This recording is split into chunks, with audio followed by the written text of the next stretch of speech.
Hello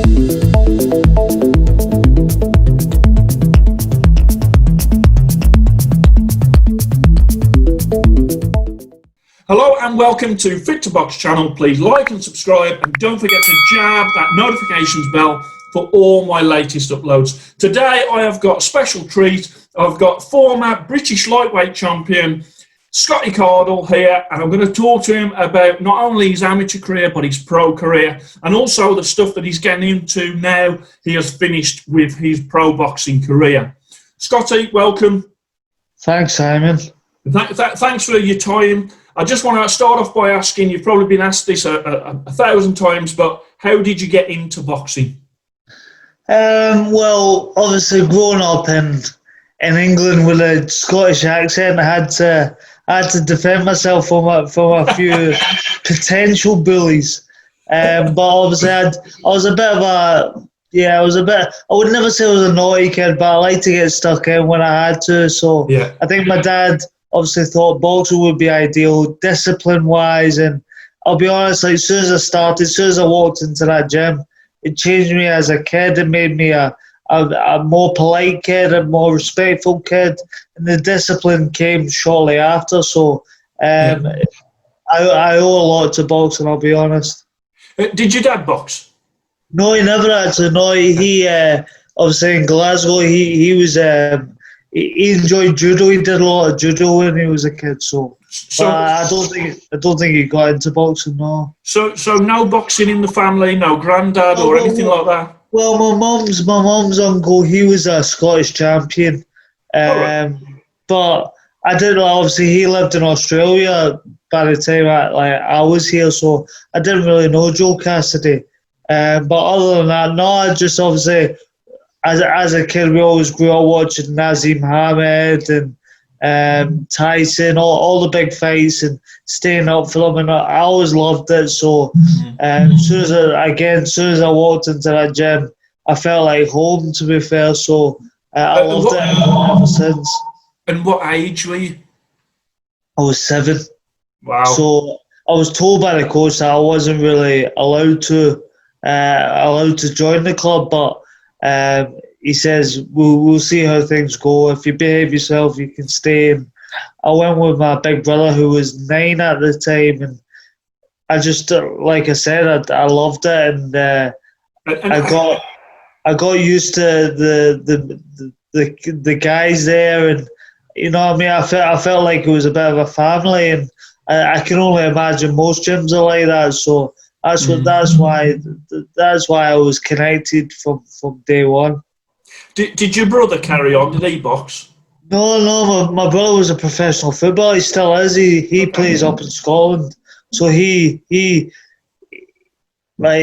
brother wasn't one to get punched in the face, to be fair, and I was. So we both. I played football as a kid as well, but I was never as good as him. So I just I carried on with the boxing, and by the age of 11, I had to choose between football and boxing, and I chose boxing, and I didn't look back, to be fair. And just give a shout out to your amateur club. Well, they're no longer, to be fair, but it's Kirkham Field Amateur Boxing Club. Obviously, we brought up some good kids. Adam Little was a part of that as well. He was a good professional. He had to retire early. But it was a great club. It was a great community, to be fair. So it was good times for. I do miss them. Did you stay with the one amateur club all the way through?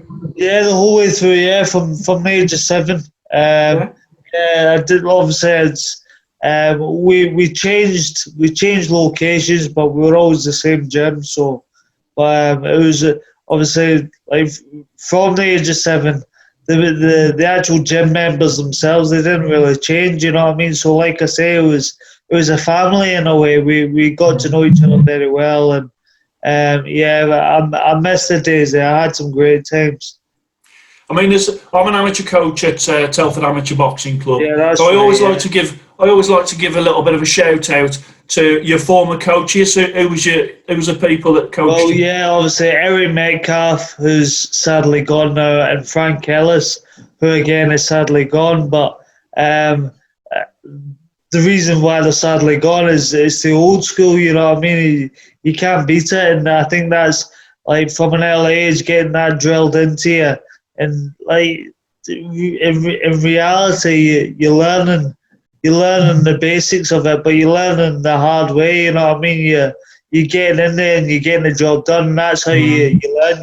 You get the education from experience, and that's what it was all about in them days. So I don't think amateur boxing clubs would be allowed to do what we got up to in the old days. But So I say the old days, I'm talking about 20 years. You know what I mean? But, but plenty of hard sparring then. well, yeah, simple as that. Yeah, it's hard sparring, loose rope, so you're flying through the ring, and yeah, we've got some stories. Like, I'll be honest. Yeah. What about your equipment, mate? As an equipment channel, I'm always interested in equipment. Of course. Yeah. Well, obviously, growing up in the amateurs, I was always with for the last 6 years of my career in the amateurs, I was a GB international, so we always got supplied Adidas.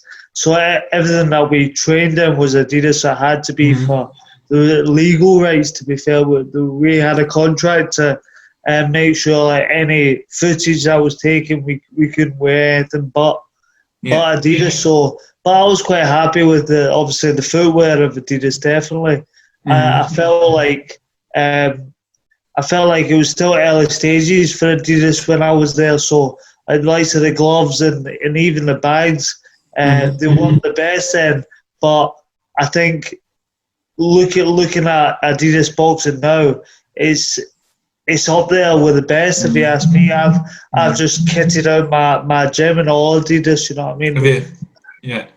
Cymac in the Midlands for obviously we've partnered up in some association with that. So just to make sure the gym's looking great. So obviously I do swear by Adidas now. I think the kit and the quality is great. And obviously looking at the new the new professional licensed gloves. I tried them in I think it was the last few months of my training as a professional anyway, and I tried them on the bags and that.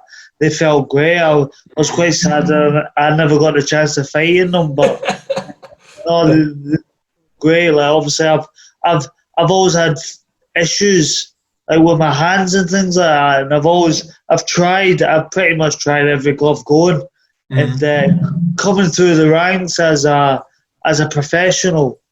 I tried the grants, my hands so well up, like so bad. So I tried it. I think that was in the Maxie Hughes fight.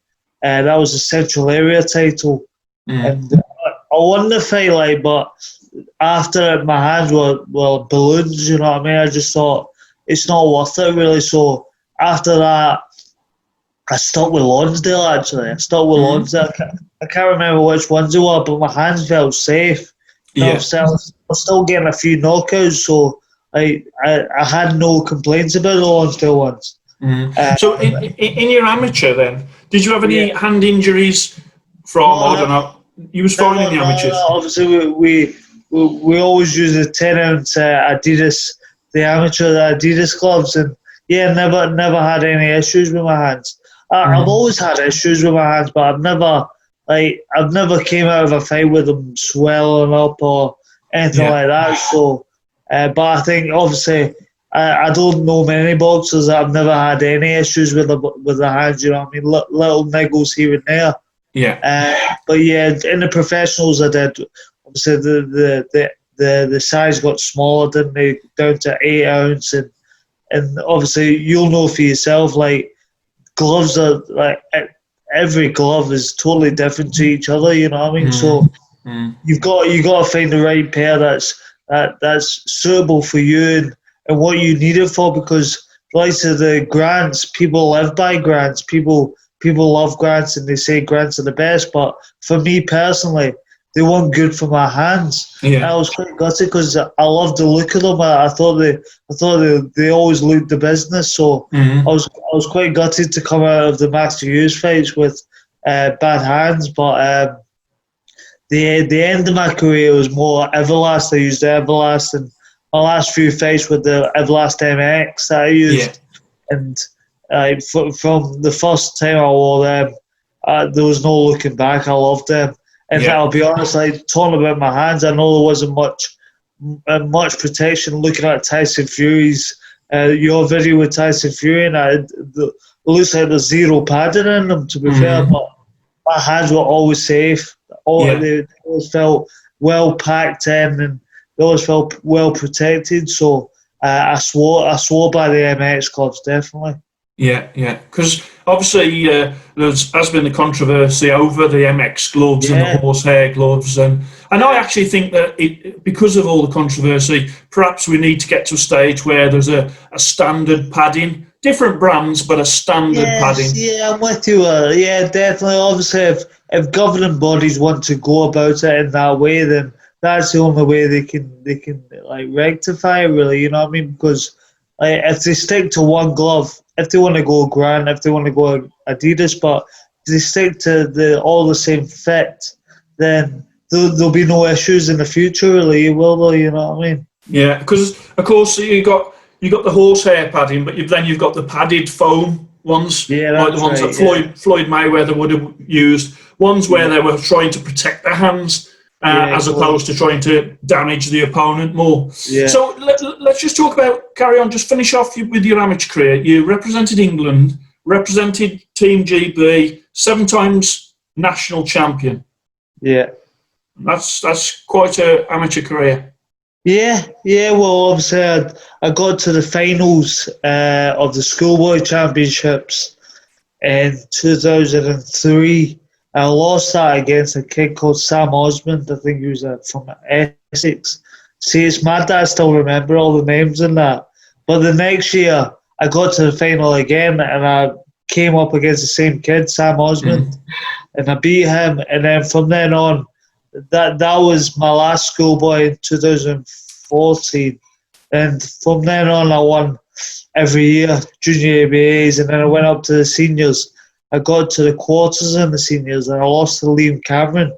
But looking back then, I was too comfortable in my weight. You know what I mean? I know, like I said before, I'm from the old school, really, and my old coaches they didn't believe in dieting, so I was always at a natural weight. I was always a chubby lad, and it didn't bother me because I got used to it. I got used to sparring tall kids, but even as an international, I travelled the world at 69 kilos, and I didn't really reach my full potential until I went down to 64 kilos. I got into the quarterfinals of the world. I was world number 5 in 2010, and European number 1. But that's what I mean. I never dieted. I never. So looking at that, I probably could have gone on to bigger and better things as an amateur. But don't get me wrong, I'm very, very proud of my career as an amateur. Yeah, definitely. Yeah. And then you turn pro. You got Central Area champion, English champion, and then obviously British champion. Yeah. And when you started as a pro, what was your thinking? Was you thinking I want to get the British? Was you thinking I want to get an area title? Was you thinking I want to go world title? I was thinking step by step. I wasn't thinking of getting one of these WBC internationals. I wanted to do it the old school way. You know what I mean? Obviously, being brought up by the old school, the Lonsdale belt was always in my vision, and it wasn't just to win it. I always wanted to win it outright, and I still kick myself for not getting the chance to win outright, but it's one of the things, you know what I mean? Is when it comes to fighting and getting chosen for fights and getting opportunities for fights, and that your head can go elsewhere sometimes. So obviously having the chance to win the British in the O2 Arena in London in front of 10,000 people. That was Amazing. incredible. Unbelievable. So, Yeah. and then obviously I defended it 3 times. Not getting the chance to win outright, but I still defended it 3 times. So that will always stay with me. And I had that belt for 2 years. You know what I mean? It means so much to me. So. Um, And three times would have won it outright at one stage, wouldn't he? No, it still would, but because I drew in one of the defences, it's not down. Is it 4 times now, though? No, it is. It's still three Still times. three. You've got to win the defences 3 times. I thought I'd done it by defending the title, but apparently not. And I won't get into it with Robert Smith. I'll just leave it there. So, winning the title, was that your favourite moment in boxing? Yeah, without a doubt. Even the central area, you know what I mean? If you were to look back at the central area and watch that fight, it's a British title fight, you know what I mean? Me and Maxie Hughes, 10 rounds, were just going for it, you know what I mean? And it was one hell of a fight. And looking at Maxie now, it's Danny, it's not Maxie, but looking at Maxie Hughes now, he's still got plenty in the tank, and he's still doing well for himself. He's just beat John Cardle, and I reckon he'll get another opportunity at a good title. So I wish him all the best, definitely. Nice. And what about your lowest point? It's got to be my losses. Even though going into the Sean Dodd fights, even though I won one and I drew one, going into the first one, when I'll be honest, I'll admit that I was down. I was behind. God knows how many rounds going into the last round, and I just thought I've got to find something here to finish off. Luckily, I had a bit left in the tank, and I managed to grind it out. But obviously, after that fight, I just felt, am I good enough for this game? And you know what I mean? I was looking at Sean Dodd, and I said in interviews that he was a small hall fighter, but I didn't mean any offence by that. I meant that. Obviously, I was picked by Eddie, to turn pro by Eddie, and I was his first GB kid. Do you know what I mean? So I thought starting off, my first ever fight was on this Kilbrick and Matthew Hatton in front of 10,000. You know what I mean? So when I mean he's a small hall fighter, I didn't mean to offend him, but I think I did. It was more I felt like I was better, and I was better. You know what I mean? And I felt like I'd let myself down but the hungrier fighter will always make it hard. You know what I mean? And that's what happened. So I think after the Sean Dodd fight, there was a bit of a slope there, and obviously I know I got some good wins after, and I was trying to redeem myself in that way. The slope started after the Dodd fight. Robbie Barrett, my first loss. I just looked past him. He was chosen for southpaw practice for Luke Campbell. I was given the Luke Campbell fight because he'd always wanted to win the world a British title. So I was looking too far ahead, and that's exactly what happens. You can't do that in boxing. You can't. Yeah. You got to prepare for whoever's in front of you. And I'd never even seen Robbie Barrett. All I knew that he was a southpaw, and I spoke to his previous opponent.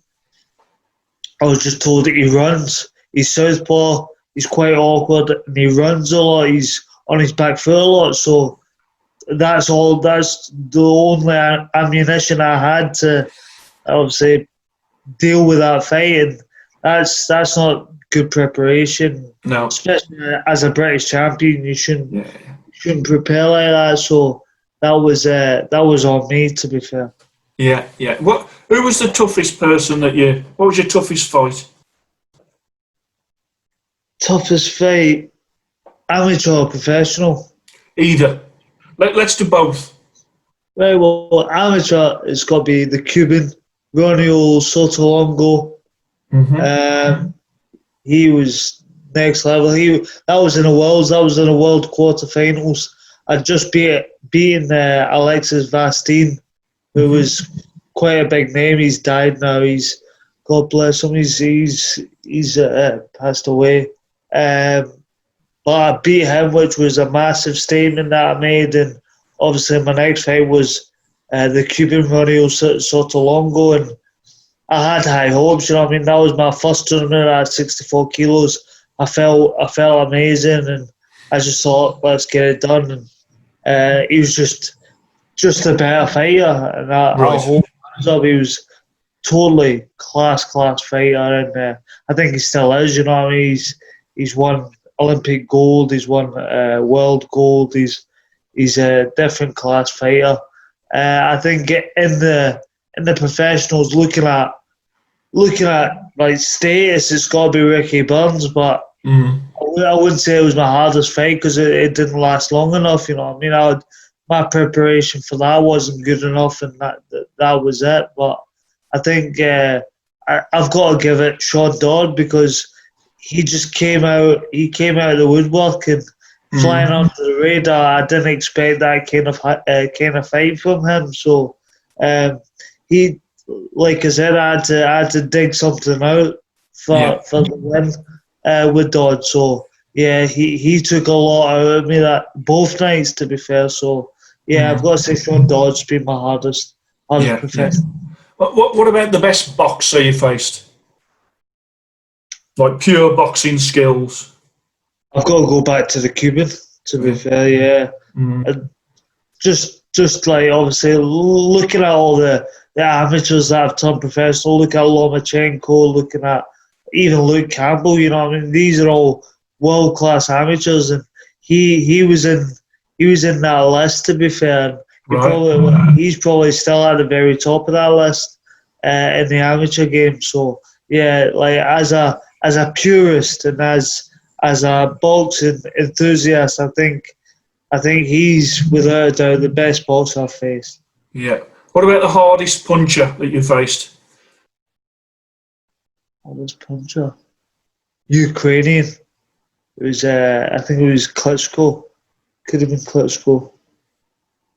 Maybe, yeah, I think he was called Klitschko. It wasn't Vladimir or his brother, but his name was Klitschko. I'm pretty sure it was, and that was in a tournament in Ukraine. But yeah, he could whack. And that was amateurs. Yeah, that was in the amateurs. Yeah, that was in the amateurs. What about in the pros with them small gloves on? Who hit hardest? Well, looking at my face, it's got to be Ricky Burns, but like, obviously people don't think he can whack. But I'll tell whoever you want. He just, well, with the likes of Ricky, he caught me on that spot, and I think, like, looking at my past professional history, I wasn't one to go down. You know what I mean? Lewis Ritson, he had a good whack on him, but like, I would say it wasn't Ritson's power that beat me. It was my fatigue. I had about 2 or 3 weeks' notice for the Ritson fight, but I kept putting that off because I was in Milan the first time they phoned me for it. It was New Year's Eve with the first call I got it. So I kept thinking, no, I'll have to wait till next time. And then they phoned me. I think it was the third time they phoned me. I just thought, I can't knock it back. I've got to accept it. And so it was more fatigue with the Ritson fight. But with Ricky Burns, I was in a hell of a condition. It was the best like condition I've ever been in because I'd had a new trainer. But looking at, obviously, again, that was a 2-week notice fight. I was meant to fight Joe Cordina. And Joe Cordina pulled out with an arm injury. But it's all about preparation, boxing, like, you know what I mean? Maybe not in the amateurs because you're not given that notice in the amateurs. But in professional, it's definitely about preparation. And Ricky hit me with a shot, and I'll admit it, like, my lights were out. Until I hit that canvas, my lights were, I hit a canvas and I walked back up, and don't get me wrong, I would have carried on, but I had no complaints when the referee waved it off, you know what I mean? Because that was a good shot, and just that shot alone, I'd say he's the hardest puncher. What about best chin? You've hit somebody and they just wouldn't go. Chin. Well, that's a hard one. I don't know,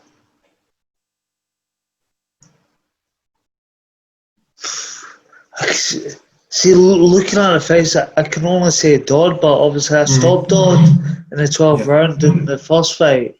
But he took some stick leading up to that, and even in the second, I'll be honest, in the second fight, I didn't throw much shots, but my game plan was tire him out, just keep tiring him out, and then go for him. But like looking at my previous history, like whenever it come to the big fights, I stopped a lot of the big fights. You know what I mean? I either stopped them or I got stopped. As simple as that. You know what I mean? Obviously, go on. Sorry. I just think, like, as you're like proceeding in a professional game, coming up against these journeymen, you can't get like tougher lads. You know what I mean? That's where the chins, all the chins are. You know what I mean? Because they can take some things, like them boys, definitely. Yeah. Well, they don't get stopped, do they? Because then they're not going to be able to work. They fight with a heart, you know what I mean? So it's them boys could take some digs, definitely. Yeah. What about fittest boxer you faced? Fittest boxer, Craig Evans, I'd say. Looking at that fight, like, I'll be honest, that was one of the fittest conditions I've been in as well. Like the training camp leading up to that was horrendous. You know what I mean? It was just live, breathe, and eat boxing. So, but obviously the trophy was there at the end, and it was all worthwhile. But he matched me. He matched me for everything. You know what I mean? He was just as sharp in the 12th as he was in the first. Yeah. I think, obviously, condition-wise, I would give it to Craig Evans, definitely. Oh, fantastic! It's good to give some credit to these guys, because you've got some. For me, it's good to look back. You know what I mean? Because I'm very rarely asked these questions, so it's good of me to think about it, and obviously feel that shot that he gave me. You know what I mean? I'm feeling that at the moment. It's feeling a bit tender, I'm not going to lie. We've covered off your favourite fight gloves, but what was your favourite training gloves? It's got to be the winnings. I always wore winning. Like, obviously, I went to California a few times, and I trained at the Wild Card, and we got friendly with a guy over there that supplied the winning gloves and things like that. So, all my training kit was usually winning. So, head guard, groin guard, and gloves. Yeah, great kit. And to be fair, I always thought, like leading up to it and getting bigger fights, I thought I'm gonna get a new set of gloves, head guard, and protector every fight, but they were just as good as new, so I never bothered. You know what I mean? The actual equipment that I used it for a good 3 or 4 years, and it was just the condition was great. You know what I mean? What colour did you have? White. Everything was white. Everything white. And what about the head guard? Did you have the cheek one or a bar one, or the cheek one? Yeah. Great I had the white gloves, and everything else was black. Black head guard, black groin guard. Yeah, cool. Just moving on to where you boxed. Where was your favourite place that you boxed? Well, the O2 has to be in the professional game. In the amateurs, obviously York Hall was always special. I fought in America. a few times. Yeah, well, obviously, every time we travelled, it was always done right. You know what I mean? It was always done by like obviously whoever was hosting. It was always well run, and India, America, even Russia, Ukraine, Italy. I'll be honest, like all the arenas that I fought in as an amateur were just as good as the ones that I fought in as a professional. So I Yeah. fought in some great places, some great countries, and I've got some great memories from it. So it's special. Yeah. And was you always under Eddie? Eddie Hearn? Yeah, You was yeah. never under Frank Warren at all? No, no. Well, I remember, like, obviously, I went to meet them all. I went to meet Frank, Warren, Frank Maloney at the time, Yeah. and Eddie. So it was all on the same day. I met Eddie at the Dorchester in London. He, he did like all the high tea lunch and afternoon tea and that.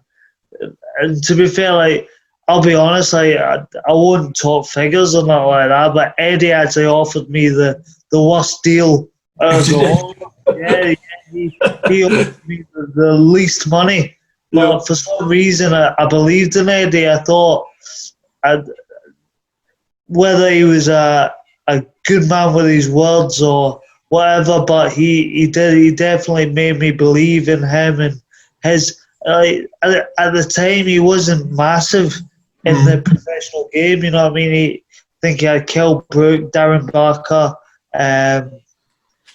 What else did he have? Paul McCloskey. He had under 10 fighters on his book. I just thought, I don't know if he's any good. Looking at Frank Warren, he had all the names.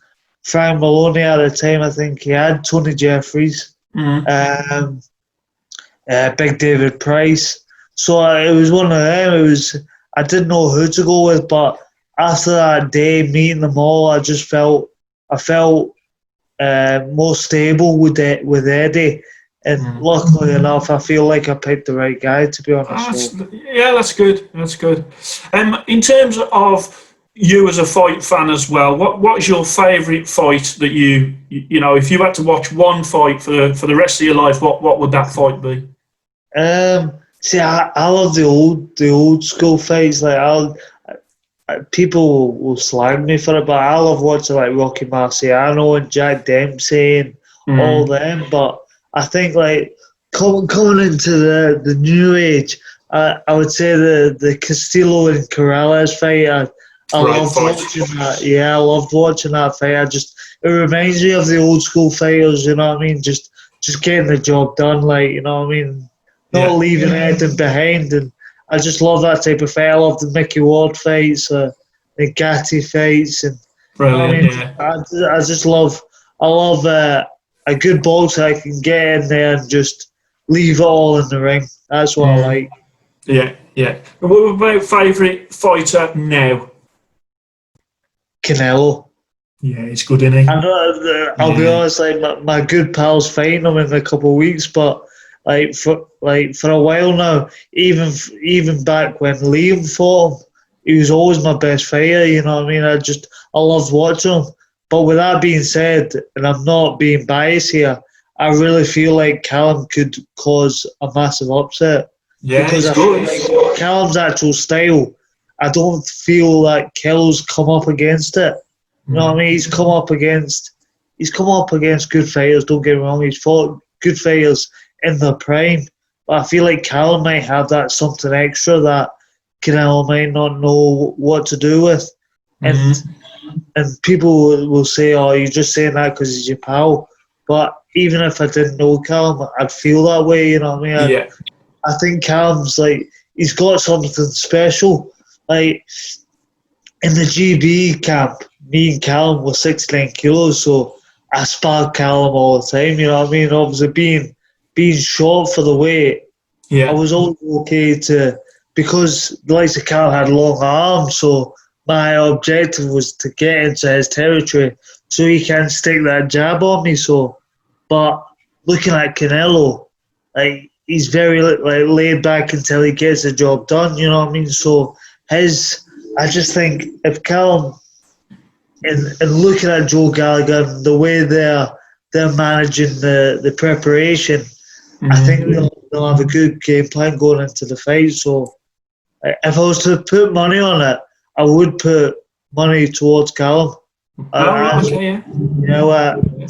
Yeah, it would. It's going to be a great fight. Undoubtedly, it's going to be a great fight. Just going back to sort of your career, what was your mindset before you were going into the fight? What was you thinking when you was in the dressing room about to fight? And the reason I ask this is because obviously I've got a lot of amateur boxers that, what was you focusing on? What was your thoughts?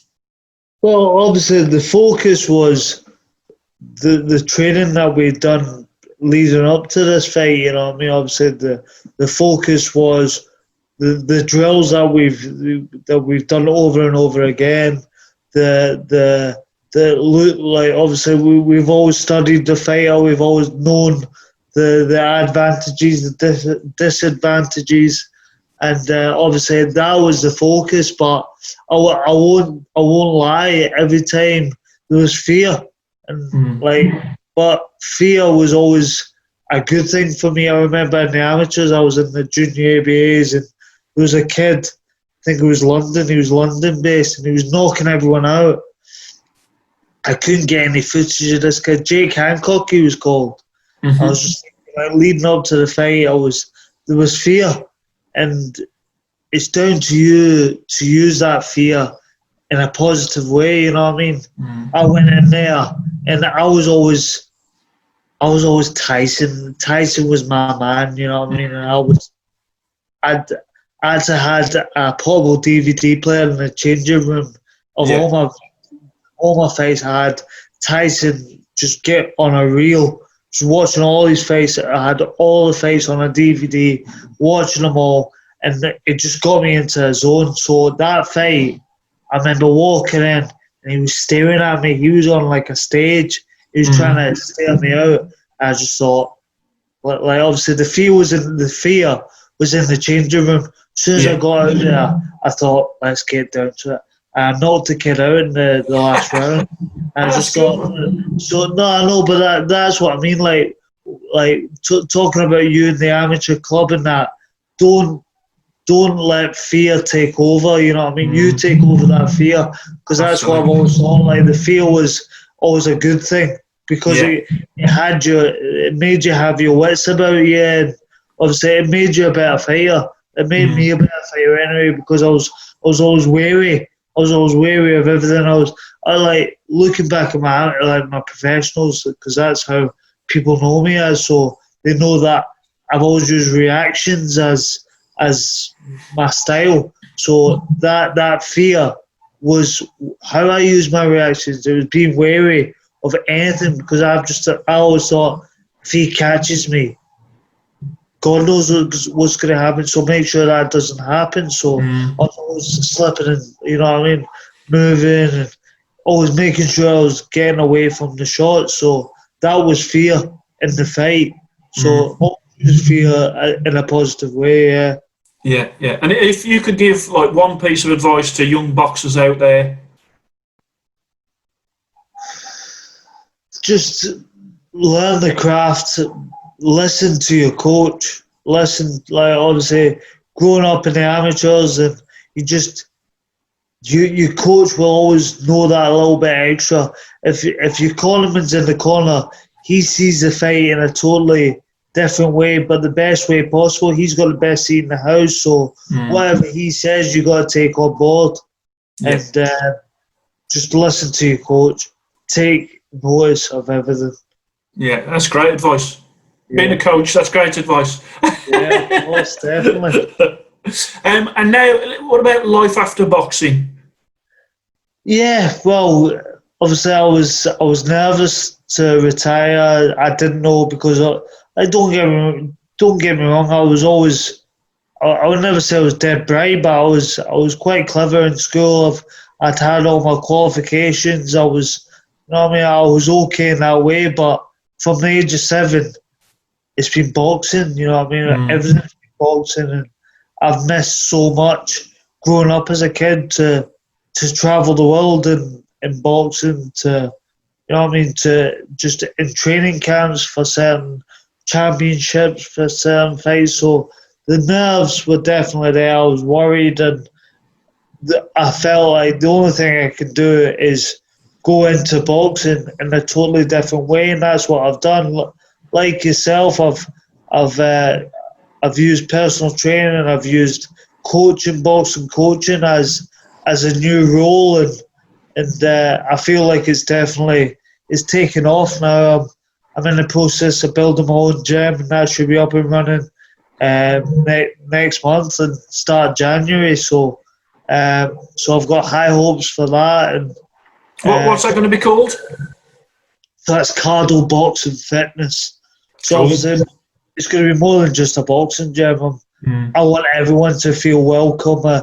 Obviously, the gym that I was brought up in, it was spitting sawdust, just sweaty men, just getting the job done, you know what I mean? But I think looking at the world today, boxing fitness is getting quite trendy now. I think if you go into London, if you go into all the capital cities around the world, you'll get a boxing fitness class, and it'll be all good music, good lighting, good this, good that. I just think you've got to, and me personally, with my knowledge and obviously using that as well, I think if we join forces, I think we could make a great gym. And like I say, I've got very high hopes, and I think it's going to take off. And don't get me wrong, I'm going to be obviously getting the kids involved and making it a community gym as well as. But like I say, I want everyone to feel welcome. I want everyone to walk through the door and welcomed by a pleasant face, and I mean, I want it to be done right. So so that should be up and running. And where is it? So that's going to be Lytham in Lancashire. So where I'm from, where I'm born and bred, really. It's just a little town in Lancashire, but I feel like I've built a good name in boxing, and I feel like there's a lot of interest in the kids. Even like I've been taking classes for the past couple of years now in the local gym, and I've built a good base there, a good client base, and personal training. I've got a good clientele from that. So obviously I'm going through the process of getting staff on board. So I'm looking at everything really. I want to teach the staff boxing from myself, so we're all on the same page with that. And the staff I'm looking at the moment, they've got other qualifications. So I think like with looking at the gym, it's a boxing fitness gym, but it's not just that, it's half boxing and half fitness. So you can come, you don't need to put the gloves on, but obviously that will be that's where I've made my name from, and that's why the gym's there. So that's I'll be fully supporting the boxing side. Yeah. Well, will it be an amateur club as well?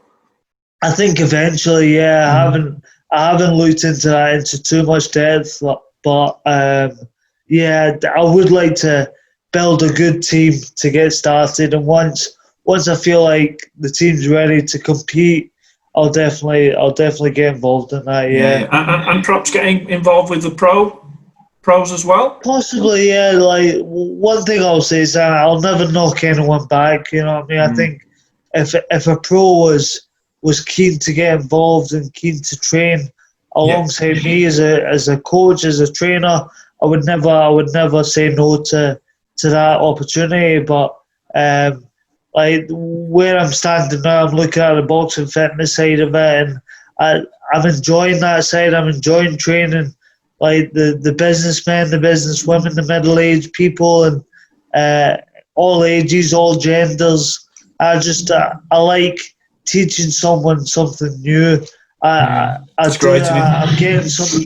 I feel great. Like obviously teaching people this side of it, because like there's a lot of gyms nearby. Don't get me wrong, and they teach boxing, but not to a good enough standard, if you ask me. So I think I would never push anyone into competing. But if you want to learn boxing, I'll teach you how to box. You know what I mean?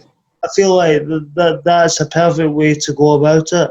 Well, with your amateur and pro pedigree, I mean that's amazing. That'll bring a lot of people in, I would have thought, and exciting times for you. Definitely, can't wait. I'm getting excited now. Obviously, like I say, I'm like interviewing people to hire, and I'm going over everything. And I'll be honest, like obviously looking at the gym now and the way it's going to be by the end of the year, it's just how I pictured my own gym. You know what I mean? So it's a dream come true. It really is. Yeah. Yeah. I will come across when it's all done. I'll come across. I'll give you a show when it's open. And, yeah. Be great to have you done. Yeah, let's get a video done and stuff. It would be brilliant. Take me on the pads. That would be great, absolutely great. So we obviously first time we met in the flesh. I'd watched you many times on the telly, but then when we went to the Box and Burn Academy, run by Tony Jeffries and Glenn Holmes, and down the line, I dare say you could possibly do that sort of thing at your gym.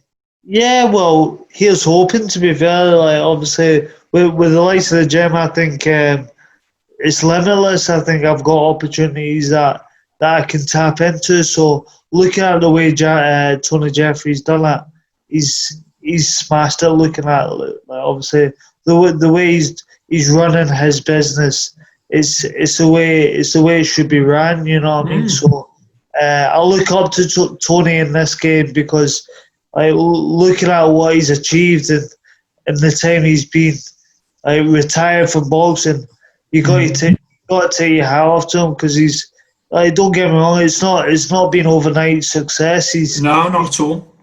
Worked hard at it, you know what I mean? So I take my hat off to him, definitely. Yeah. I mean, his career was cut short prematurely, and he's built another career on the back of it. Whereas as a professional, you achieved more, and now you're moving into that second phase. Yeah, of course. Well, I'm 31 now, you know what I mean? I've still got plenty left in me. So, but you'd never see me getting back in the ring, I'll tell you that now. It's done now. After watching Tyson and Jones Jr. last night, you're all right. Definitely, I'm quite happy where I am sat on this couch. Yeah, because when I met you at the Box and Burn Academy, you had actually contemplated one more. I think that was your mindset. Well, like I said to you before, Simon, like after my last fight with Ricky Burns, that was November 2018, so 2 years last week pretty much. After that fight, I didn't want to end the game the way I did, but I spent the full year of 2019 trying to get that comeback fight, and when it's not there, it's not there. And I just it got to this stage last year, November last year. I just thought to myself, if I don't have anything by Christmas, I'm calling it a day. And that's when, like, obviously, I started doing a bit of homework with the likes of Tony Jeffries and Box and Burn, and I'd been over there a couple of times anyway. I'd seen how they do things, and I've always liked how they do things. You know what I mean? So if I can live up to the name that they're living up to, I've succeeded, definitely.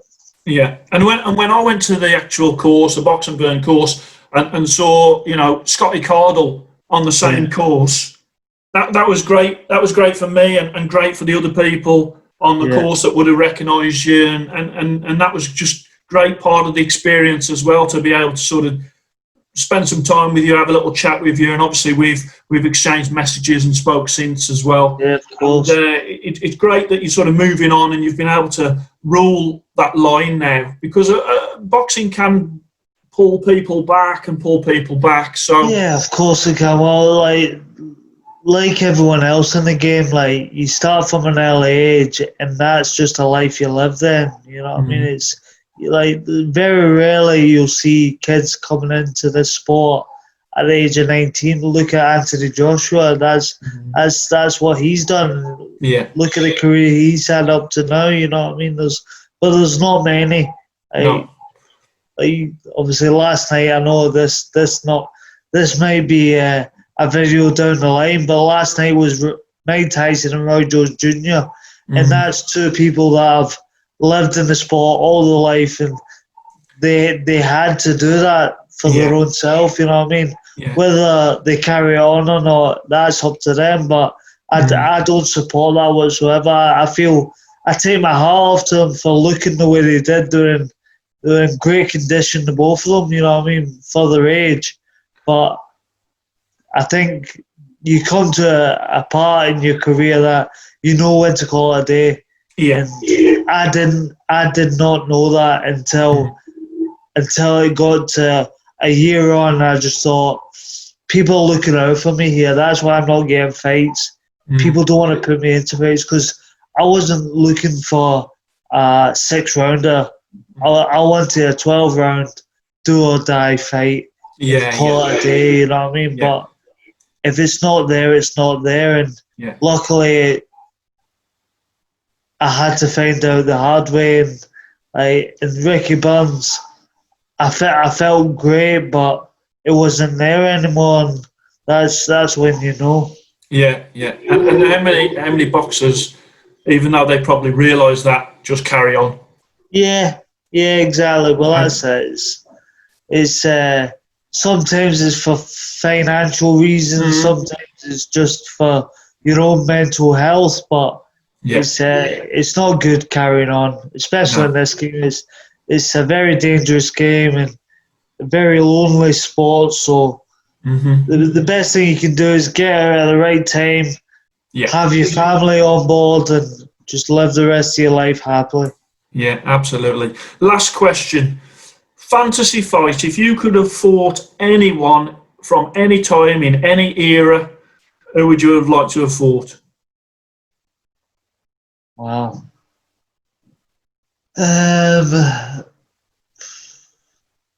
Probably Naz. He was ace, wasn't he? I wouldn't have won. But, he was great, though. He was great. I'll be honest. I was never in the amateurs.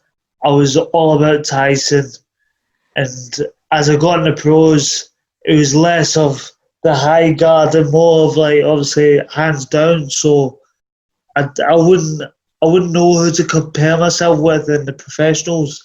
But I was never Nazim. And that's one thing I'd say to anyone that's trying to be Naz Hamed. There's only one. There's only one Prince, and you can't duplicate that. You know what I mean? No, it's fantastic boxer. Different class, yeah. Scotty, it has been absolutely superb just to sort of, ask a few questions and just get some of your memories from what is a glittering amateur and professional career. And I wish you every success with the gym going forward. I'm sure it will be brilliant for you.